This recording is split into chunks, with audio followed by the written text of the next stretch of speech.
Olá a todos, me chamo Emily Souza e sejam muito bem-vindos ao Inspirando Cura.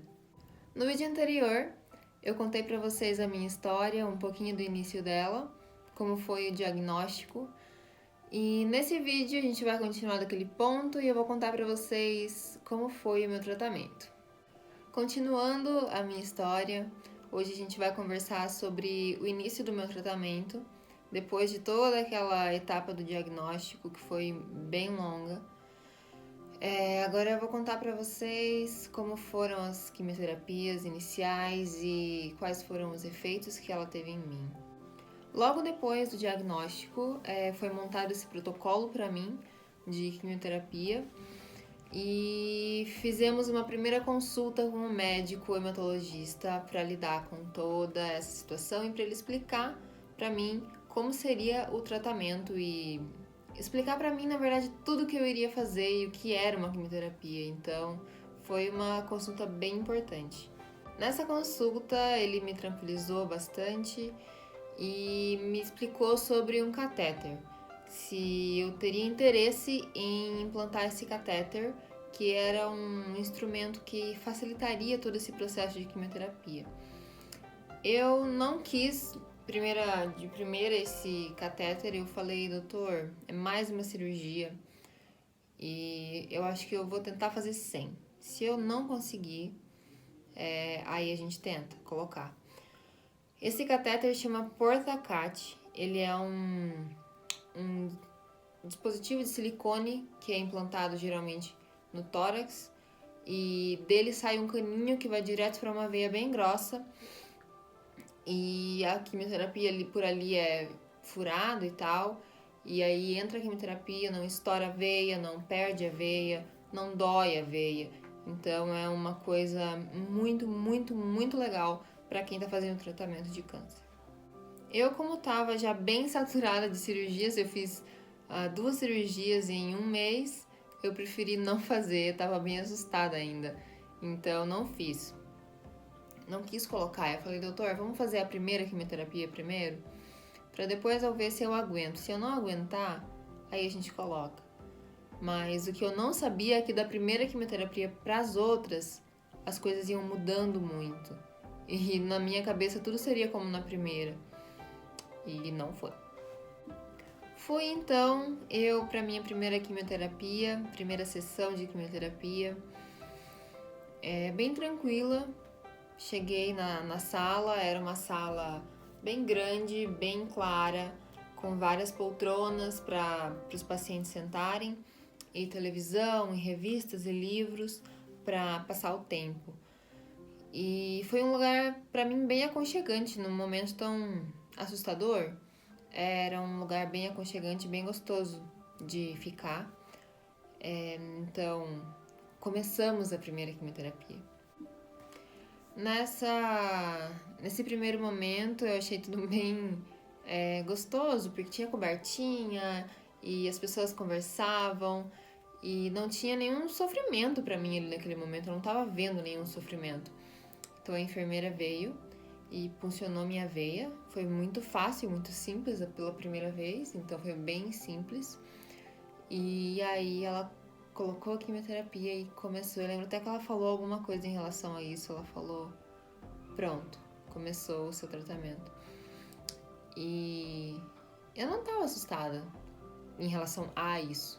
Eu não tinha noção do que isso ia fazer comigo, mas vinha muita coisa pela frente. Nessa primeira eu não senti nada. Eu não senti enjoo, eu não senti nenhuma dor. Foi muito, muito tranquila. E passou muito rápido. Parece que voou. Mas realmente a minha primeira quimioterapia foi mais curta do que as que viriam pela frente. A primeira e a segunda.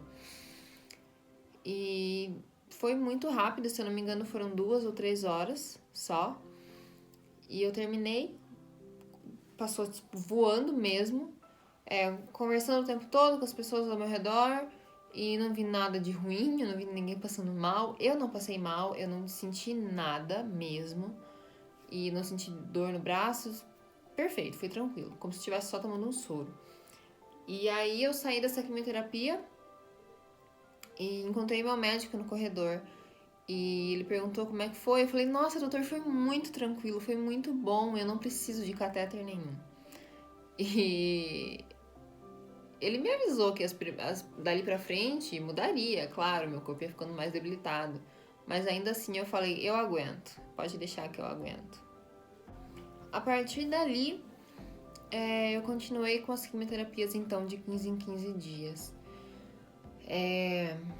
As primeiras foram bem tranquilas, como eu já falei. Mas a partir da terceira quimioterapia, eu comecei a sentir um enjoo bem chato e nada queria parar no meu estômago. Eu acho que eu vomitei umas 2 ou 3 vezes nessa terceira quimioterapia. E na quarta foi já um pouco mais complicado para encontrar uma veia nos meus braços, bem mais chatinho do que as primeiras. E os vômitos eram muito mais constantes, a náusea era absurda, meu estômago simplesmente não aceitava. E eu via que as pessoas ao meu redor não passavam mal como eu passava. Tanto que nessa sala de quimioterapia tinham essas poltronas, todas em círculo para as pessoas interagirem. E a partir da quarta quimioterapia eu já não conseguia mais interagir com ninguém, eu já não conseguia mais falar com ninguém. Porque se eu olhasse para o lado, eu passava mal. Então, nessa mesma sala tinham camas que ficavam mais pro canto e elas eram quartinhos para as pessoas que não conseguiam ficar sentadas lá. E eu me tornei uma delas. Eu não conseguia mais ficar ali no grupo. Então, a partir da quarta quimioterapia, eu passei a tomar quimioterapia nessas camas. Ali, quarta, quinta pra frente, eu passava muito mal. Era uma coisa de...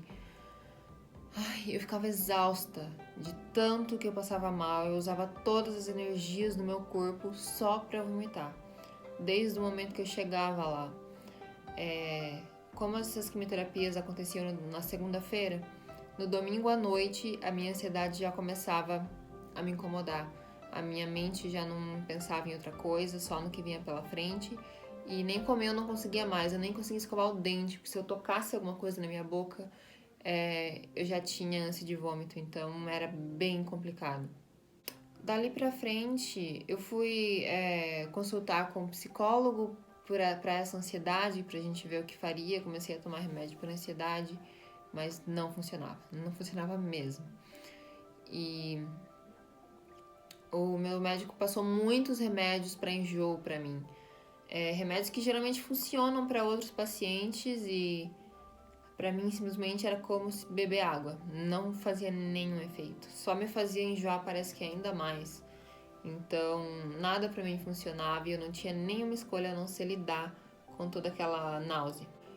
Então eu vomitava tanto naquelas camas que eu não conseguia mais ficar lá sozinha, porque tomando quimioterapia a gente toma muito soro junto com ela. Porque a quimioterapia não desce sozinha pra veia, porque queima, literalmente queima as veias por dentro. Então tem soro o tempo todo caindo junto. E aí por isso a gente vai no banheiro muitas vezes, porque enche a bexiga muito rápido. Então eu ia no banheiro mais ou menos de 10 em 10 minutos, 10 a 15 minutos. E eu não tinha mais força pra fazer isso sozinha. Então, tinha sempre um acompanhante comigo, pessoas queridas da minha família, que ficavam revezando nesse tempo, porque minha quimioterapia durava 6 horas. Então, eu entrava mais ou menos meio-dia e terminava às 6, e sempre tinha alguém lá pra segurar minha cabeça, porque como eu vomitava muito, eu tinha um lixeiro, e esse lixeiro ficava já em cima da minha cama, pra mim já ter ele ali, o acesso fácil. E eu pegava ele pra vomitar e eu abaixava a cabeça nele. E se não tivesse ninguém pra segurar a minha testa, literalmente assim, em pé, eu caía dentro do lixeiro, porque eu não tinha força pra segurar a cabeça nesse momento. Eu tremia da cabeça aos pés, eu suava muito frio. Eu fazia muita força pra vomitar, o que já nem existia mais no estômago. Se eu tivesse comido alguma coisa, ia sair. Se eu tivesse bebido água, ia sair.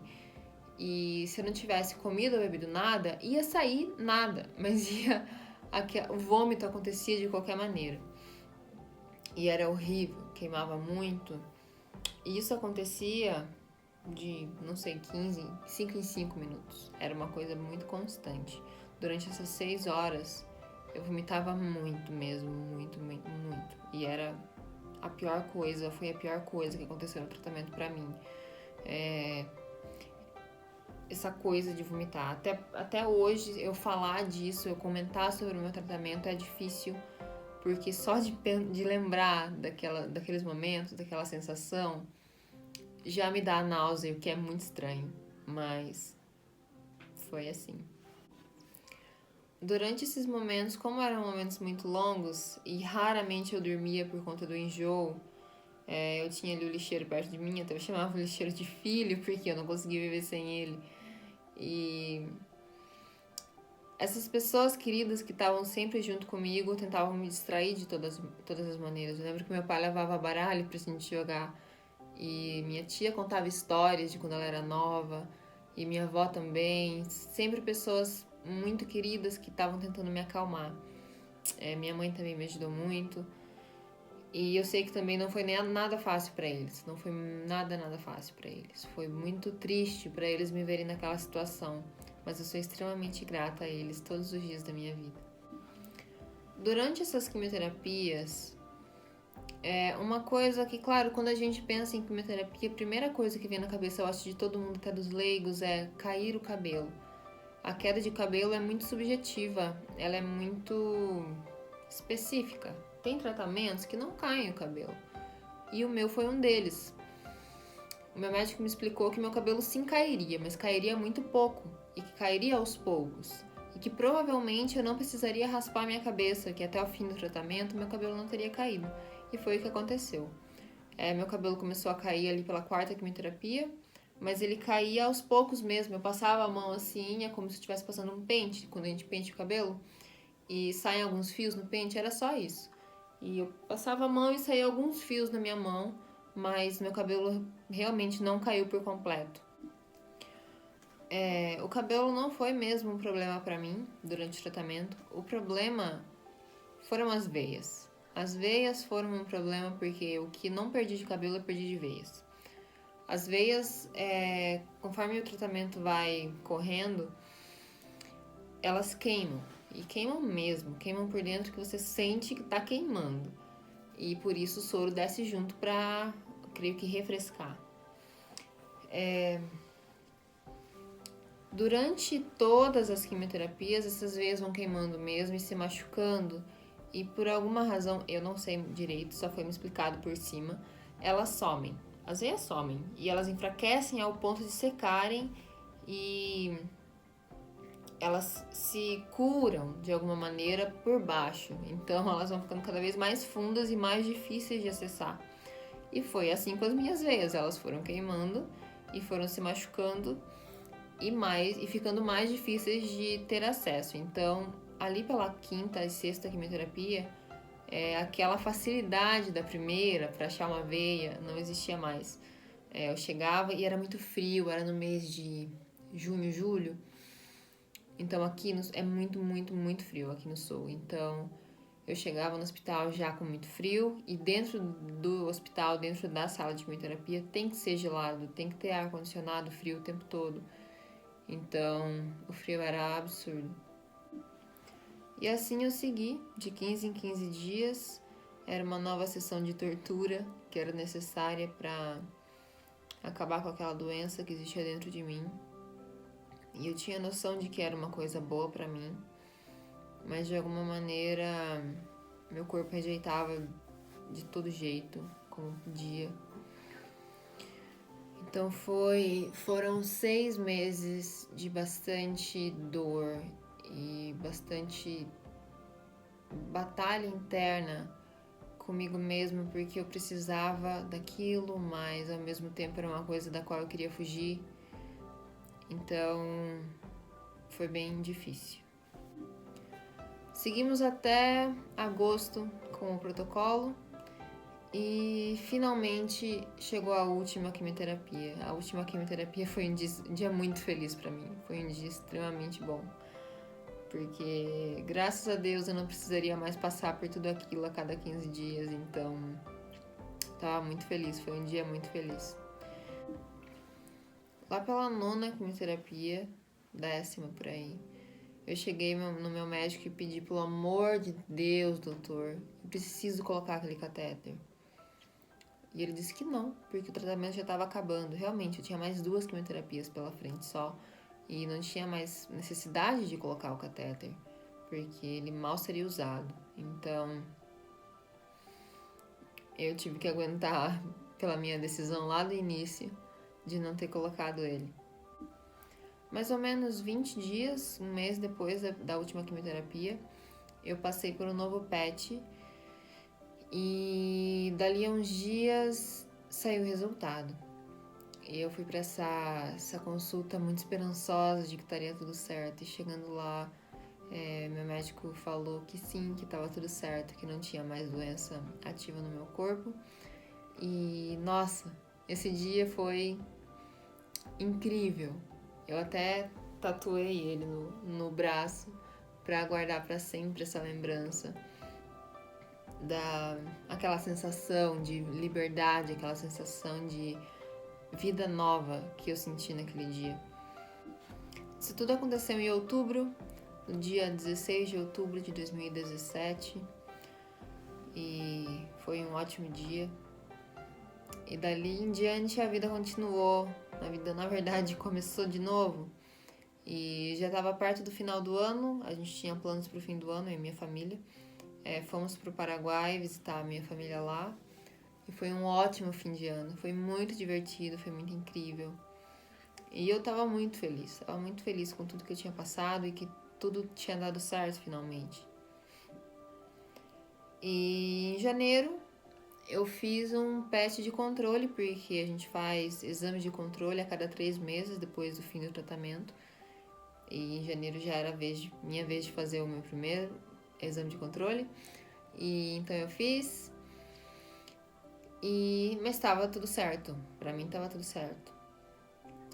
Eu estava planejando viagem, eu estava finalmente nas medidas de novo para retornar à minha carreira e retomar tudo de onde eu parei. E estava muito radiante com todos os meus planos. Eu viajaria para São Paulo no dia 8 de fevereiro, se eu não me engano. E tava tudo certo, tava com mala feita, tava me ajeitando para ir. E no mesmo dia que eu iria para São Paulo, que eu ia embarcar para lá, eu passaria primeiro no hospital para pegar o resultado desse exame que eu fiz em janeiro, para fazer essa consulta com o meu médico e ele passar para mim o resultado daquele exame. E por agora é isso, pessoal. Eu vou cortar esse vídeo aqui, dividir ele em 2, porque ele já tá ficando imenso. Então, eu vou deixar com vocês esperando mais um pouquinho para o fim dessa história. No próximo eu vou contar mais sobre os próximos diagnósticos e como tudo correu. E eu espero que vocês estejam gostando. Eu espero que isso atinja alguém que precisa ouvir, que tem várias pessoas por aí passando por situações semelhantes à sua e pessoas que podem sim te inspirar e te mostrar que dá tudo certo no final. Um grande beijo, não deixe de curtir esse vídeo, e se inscrever no canal e compartilhar para estar ajudando a gente. A gente se vê no próximo vídeo. Tchau, tchau!